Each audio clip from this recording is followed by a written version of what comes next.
नमस्कार, खूप खूप स्वागत. तर आज आपण समाजशास्त्र हा विषय अभ्यासणार आहोत आणि त्यातला पहिला धडा म्हणजे भारतीय समाजाचा परिचय. त्यातले आपण ह्याच दोन मुद्दे पाहणार आहोत: भारतीय स्त्रियांचे सामाजिक स्थान आणि शिक्षण पद्धती. याच्या आधी आपण दोन मुद्दे बघितलेले आहेत, तर हे आता तिसरा आणि चौथा मुद्दा आपण या व्हिडिओमध्ये बघणार आहोत. तर चला सुरुवात करूया. भारतीय स्त्रियांचे सामाजिक स्थान. पूर्व वैदिक काळातील स्त्रियांचे सामाजिक स्थान तुलनेने अधिक व उच्च दर्जाचे होते, परंतु त्यांना पुरुषांच्या बरोबरीचा दर्जा होता असे मात्र म्हणता येणार नाही. कारण त्या काळी पितृप्रधान समाज व्यवस्था होती आणि ती आजही तशीच आहे.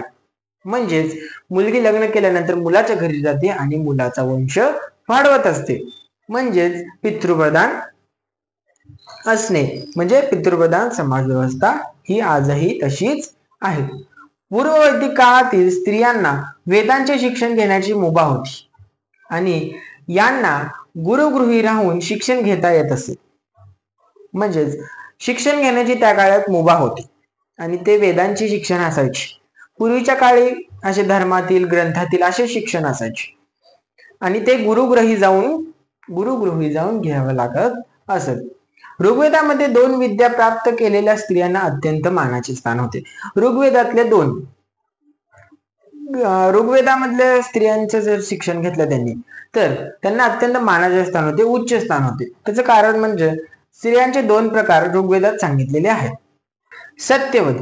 सत्यवधू म्हणजे उपनयनाचा संस्कार पूर्ण होताच मुलीला गुरुगृही न पाठवता सासरी पाठवलं जातं.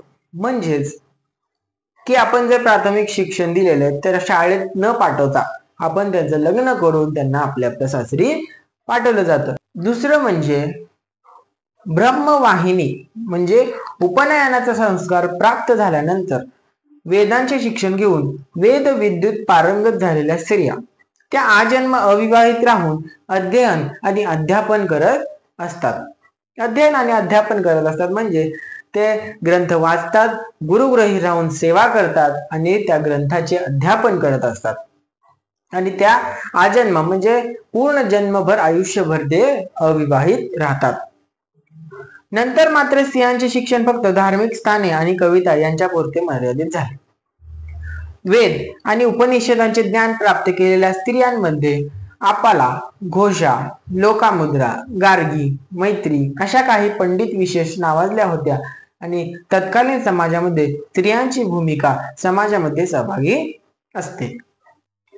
तर ह्या जी नावं आहेत अपाला, घोषा, लोकामुद्रा, गार्गी, मैत्री ह्या एक पंडिता म्हणजे ऋग्वेदाचं ज्ञान घेतलेल्या त्यांच्या स्त्रियांची ती नावे आहेत. ते बघूयात पुढे. त्यांना आयुष्याचा जोडीदार स्वतः निवडायची मुभा होती. म्हणजे आपली पसंत तर जास्त करून मुलीला विचारलं जात नाही, मुलाला विचारलं जातं की तुम्हाला मुलगा मुलगी काय पसंत आहे का. तर मुलीला विचारलं तसं जात नाही, त्याचे आई वडील त्यांना डायरेक्ट लग्नातच पाहायला नेतात. विवाह हा एक पवित्र संस्कार मानला जायचा आणि तो मोडल्यास मान्यता नव्हती. मात्र स्त्रीने विवाह केलाच पाहिजे अशी सक्ती नव्हती. म्हणजेच ते एखाद्याचं लग्न ठरलेलं असेल, विवाह ठरले असेल तर ते मोडता येत नव्हतं आणि ते मोडण्यास परवानगी म्हणजे मान्यता नव्हती. आणि स्त्रीने विवाह केलाच पाहिजे, प्रत्येक स्त्रीने विवाह केलाच पाहिजे असं नाही. जसं आपण बघितलं ब्रह्मवाहिनी स्त्रिया अध्यापन आणि अध्ययन करून आपलं आजन्म अविवाहित राहून ते आपली सेवा करत आहेत. तशा प्रकारेच उपनिषदांमध्ये अनुलोम विवाह म्हणजे उच्च वर्णाचा वराचा कनिष्ठ दर्जाच्या वर्णातील राशी विवाह म्हणजेच वराचा म्हणजे नवरा मुलाचा दर्जा उच्च श्रीमंत आणि मुलगी कनिष्ठ गरीब म्हटलं तर त्यांचा विवाह केला तर त्यांचं काय म्हणत होते तर अनुलोम विवाह. नवरा मुलगा उच्च आणि नवरी मुलगी कनिष्ठ म्हणजे त्याचा विवाह झाला तर त्याला काय म्हणायचं अनुलोम विवाह. आणि प्रतिलोम विवाह म्हणजे उच्च वर्णातील वधूचा कनिष्ठ वर्णातील वराशी व राशी विवाह यांच्या प्रकारचा उल्लेख आढळतो. म्हणजेच प्रतिलोम विवाह मध्ये स्त्रीचे स्थान उच्च असते आणि पुरुषाचे स्थान हे कनिष्ठ असते. ह्यांचा विवाह झाल्यावर ह्यांना काय म्हणतात प्रतिलोम विवाह, अनुलोम विवाह आणि प्रतिलोम विवाह हे खूप महत्वाचे आहेत. उत्तर वैदिक काळात जाती व्यवस्था आणि पुरोहित वर्गाचे वर्चस्व समाजाने खोलवर रुजले, जाती व्यवस्था पडत गेल्या.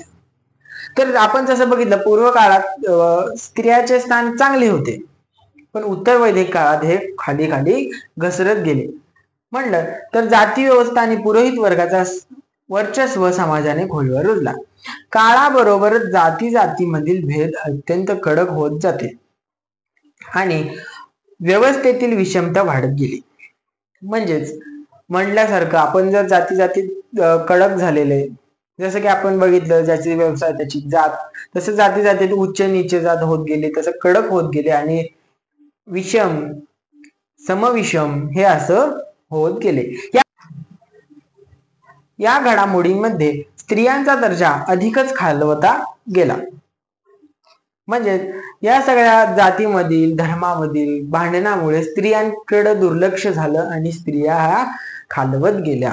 स्त्रियांना शिक्षणाचा अधिकार नाकारल्या गेल्यामुळे त्यांचा उपनयनाचा आणि गुरुकुलात राहून शिकण्याचा अधिकारही संपुष्टात आला. म्हणजेच हळूहळू काही काही स्त्रियांना मुलींना शिक्षण देणं बंद करण्यात आलं आणि जे शिकतायत त्यांचाही अधिकारही संपुष्टात आला. विवाह हा एकमेव संस्कार आणि बालवयीन विवाह हेच त्यांचे वास्तव्य होते.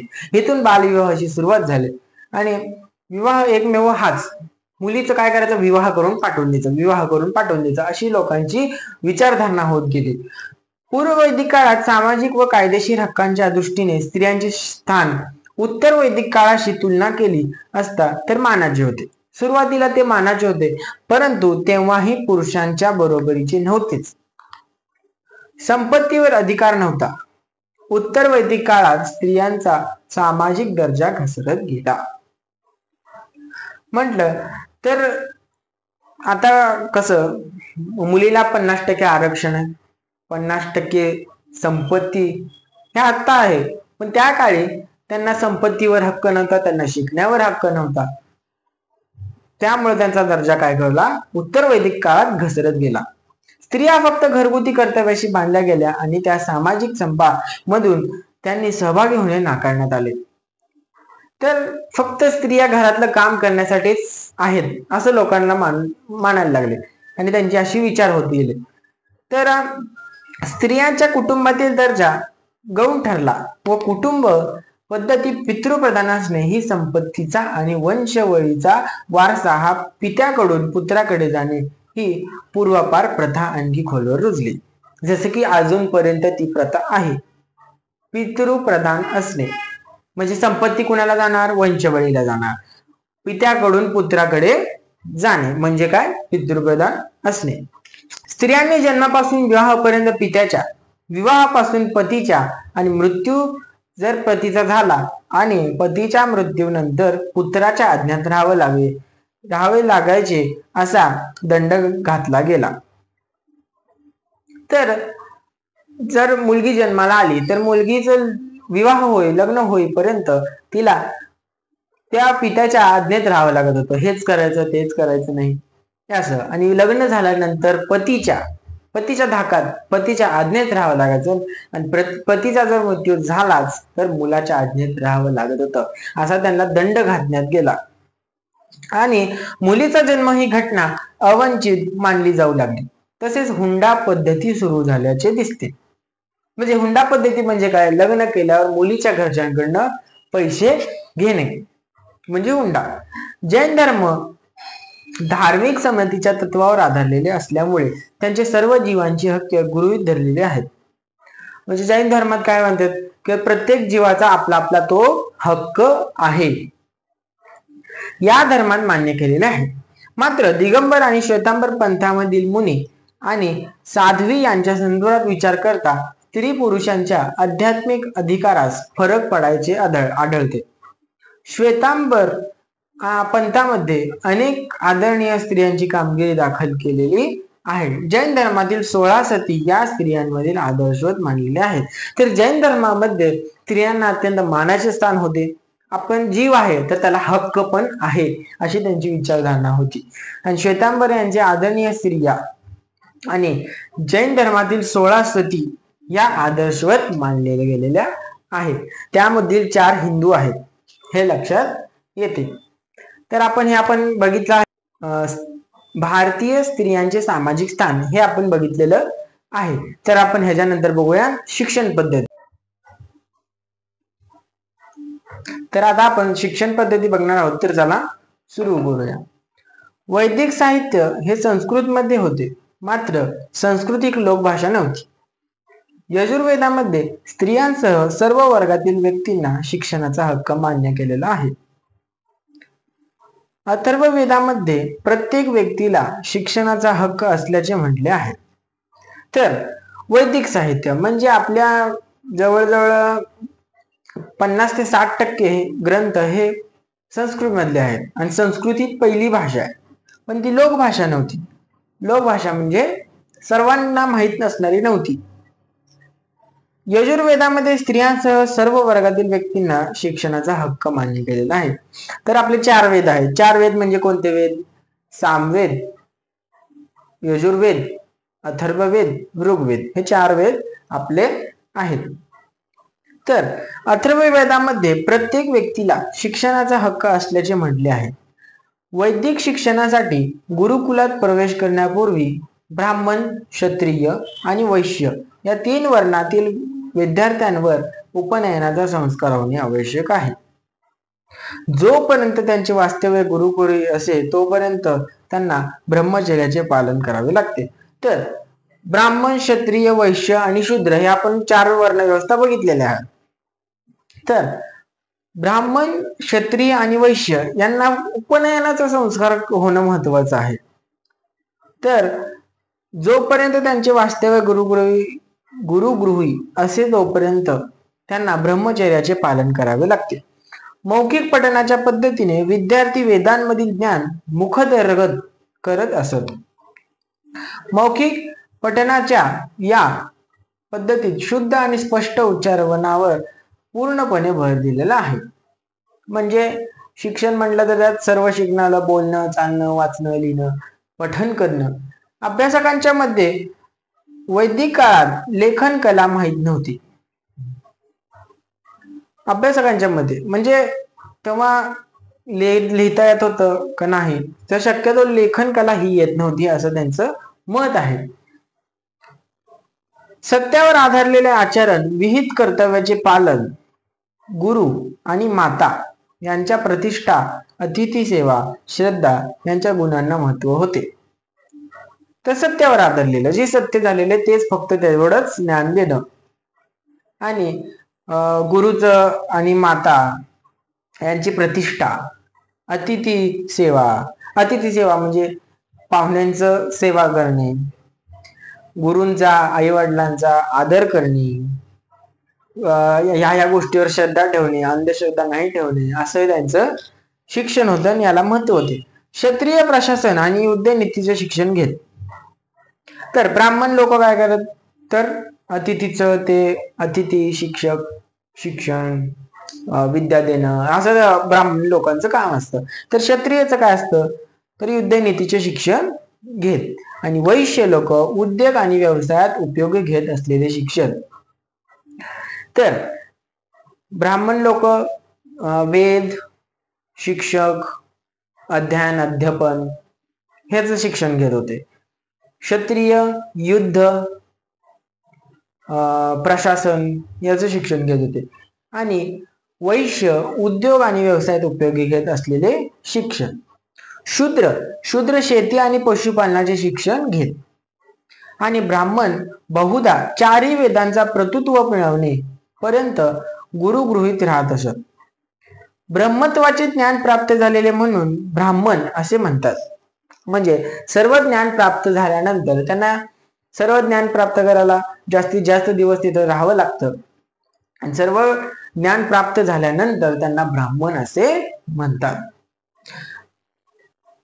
मध्ययुगामध्ये शिक्षण पद्धतीमध्ये इस्लामाच्या शिक्षणाला महत्व प्राप्त झाले असले तरी समाजात मोठ्या प्रमाणावर असलेल्या निरक्षरतेमुळे कुराण, हदीथ आणि इतर संबंधित शास्त्राचे अध्ययन अध्यापन कठीण होते.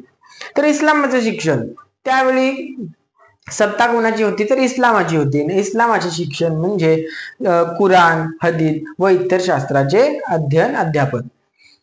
तर निरक्षरतेचे प्रमाण जास्त होते त्यावेळी आणि ते शिकवणं खूप कठीण जात होतं.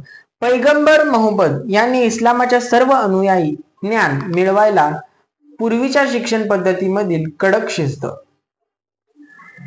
तर त्यांचं ज्ञान, शिस्त कडक, सर्व संघ परित्याग या गोष्टी आवश्यक होत्या. तर घरच्यांची आठवण येते, घरी जायचंय, मधनं सोडून जायचंय, परत असंच नको तसंच नको, आम्हाला हे आवडत नाही ते आवडत नाही, असं काही तिथं चालायचं नाही. इस्लामिक शिक्षणामध्ये इस्लामपूर श्रद्धा असणाऱ्या सर्व वर्गावरील व्यक्तींना प्रवेश होता. इस्लामवर श्रद्धा असलेल्यांना डायरेक्ट प्रवेश मिळायचा. पण भारतातील मध्ययुगीन इस्लामिक शिक्षणाशी निगडीत असलेल्या 3 मूलभूत संस्था आहेत. त्या कोणत्या तर आपण आता महत्वाच्या 3 संस्था त्या आपण आता बघूयात. 1. मुक्ता म्हणजेच मशिदीशी संलग्न असणारी प्राथमिक शिक्षण देणारी संस्था. तर ह्याचं नेमकं काय ते बघूयात. मक्ताब मध्ये साधारणपणे वयाच्या 4थ्या वर्षी प्रवेश दिला जाईल. त्यांच्यासाठी एक धार्मिक विधी करावा लागेल. या टप्प्यावर वाचन, पठण, लेखन, अंकगणित या विषयावर अध्यायावर भर दिला जाईल. लिपी आणि लेखन यांच्यासाठी अनेक तास खर्चित घालले जात आणि वयाच्या 7व्या वर्षी कुराणच्या अध्ययनाला सुरुवात होत असे. तर वयाचं बघितलं तर 4थ्या वर्षी शिक्षणाला पाठवलं जात आणि तिथं वाचन, लेखन, अंकगणित हे आपलं प्राथमिक शिक्षण मुक्ताबमध्ये दिलं जात असत. तर आपण बघूयात वयाच्या 7व्या वर्षी कुराणची म्हणजे त्यांच्या ग्रंथांची माहिती दिली जात असत. तर दुसरा आहे मदरसा मशिदी संलग्न असणारी उच्च शिक्षण देणारी संस्था. तर मदरशामध्ये कुराण आणि त्यांचे स्पष्टीकरण करणारे ग्रंथ यांचे वाचन, त्यांचे सखोल अर्थ समजून घेणे यावर भर दिला. त्याखेरीज शेती, हिशोब, ज्योतिष, सखोल शास्त्र, इतिहास, भूगोल असे आपले सामाजिक शास्त्र हे शिकवले जात होते. तर त्यांचं महत्वाचं काय, इस्लामिक असल्यामुळे, सत्ता असल्यामुळे त्यांचं महत्वाचं काय येतं तर कुराण याचं वाचन आणि सखोल अर्थ समजवून घेणे.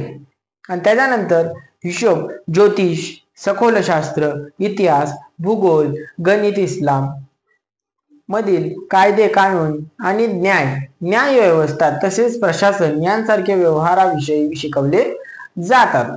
तर इस्लाम मधील कायदे त्यांचे कायदे काय असेल ते शिकवले जातात. तर आत्ताचे कसे कायदे, बरेचसे कायदे आहेत आत्ताचे, ते आपण आत्ताच्या वर्गपाठात शिकत असतो. तसे त्यांचे कायदे होते कारण सत्ता त्यांची होती. न्याय व्यवस्था तसेच प्रशासन यांसारखे व्यवहाराविषयी शिकवले जातात.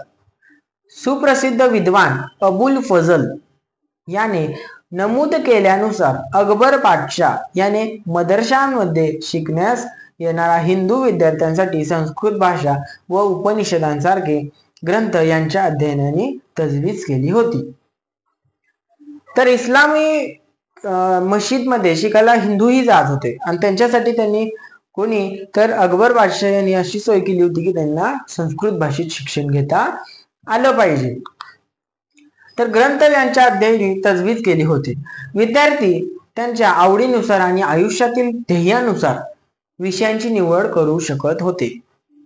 त्यावेळी आपल्याला जे विषय आवडतात, जसं की आपण घेतो आर्ट्स, कॉमर्स, सायन्स हे असं घेतो, तसं आपल्या आवडीचे विषय घेतो, तसंच त्यांना तसे विषय निवडण्याची मुभा आणि सवलत होती. मदरशामध्ये शिक्षक आणि विद्यार्थ्यांची राहण्याची सोय असेल. मदरशामध्ये म्हणजे तिथेच विद्यार्थी, म्हणजे आपल्या भाषेत म्हणलं तर वसतिगृह, हॉस्टेल. तर तिसरा आहे खानका म्हणजे अल्लाह विषयाच्या परमोच्च तत्वाचे शिक्षण देणारी सुफी केंद्र. अल्लाह विषयाच्या परमोच्च म्हणजे अल्लाह विषयाबद्दल खूप काही सांगते. खानक्वा नावाने उल्लेख केल्या जाणाऱ्या संस्थांची तुलना मध्ययुगीन युरोपातील ख्रिश्चन मंडारी करता येईल. खानका 6,000 लोकांमध्ये पूजनीय समजल्या जाणाऱ्या सुफी संतांच्या तारकांशी निगडीत असतो. तर खानकाचं काही जास्त नाहीये. खानकामध्ये हेच महत्वाचं आहे, अल्लाह विषयाच्या परमोच्च तत्वाचे शिक्षण देणारे सुफी केंद्र. तर आपलं शिक्षण पद्धती हे संपलेलं आहे आणि आपण भारतीय स्त्रियांचे सामाजिक स्थान बघितलेलं आहे, शिक्षण पद्धती बघितलेलं आहे. तर व्हिडिओ आवडल्यास सपोर्ट करा आणि ह्याचे PDF डिस्क्रिप्शन बॉक्स मध्ये दिलेला आहे, त्याचा अभ्यास करू शकता घेऊन. व धन्यवाद.